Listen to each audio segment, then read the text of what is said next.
Federal investigators looking for the cause of a deadly plane crash near Boston recovered the flight recorders today. They've been poring over the wreckage of the Gulfstream jet owned by billionaire Louis Katz, a co-owner of the Philadelphia Inquirer.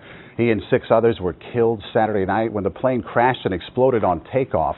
Family members say the pilot and co-pilot worked for Katz for 10 years.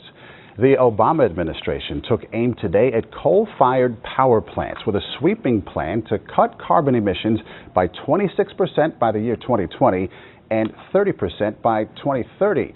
Environmental groups applauded. Critics say it comes with a hefty price tag.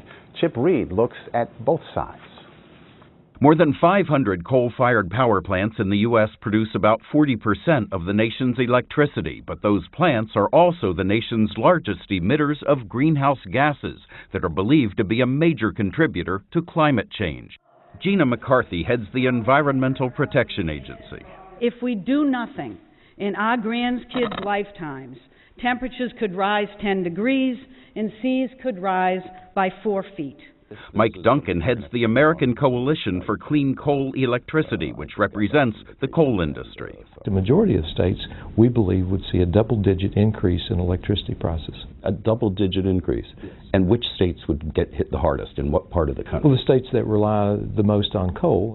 Duncan says that includes West Virginia, Kentucky, Pennsylvania, Illinois, and Wyoming. Jobs would also take a big hit, he says, estimating 500,000 jobs would be lost in the first year alone. But the White House says job losses would be more than offset by job growth in renewable energy, including wind, solar, and even trash.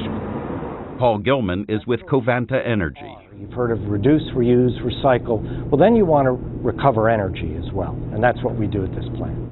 Here on New York's Long Island, energy from trash powers about 11% of homes. Gilman says increasing the national recycling rate from 35 to 65% would produce enough energy to close 75 coal-fired power plants. It will be up to the states to decide exactly how to cut emissions, and Maurice, this isn't going to happen anytime soon. The earliest this regulation could go into effect is a year from now, and some critics have already said they're going to sue, so it could be a lot longer than that. All right, thank you very much. Reid in Washington tonight.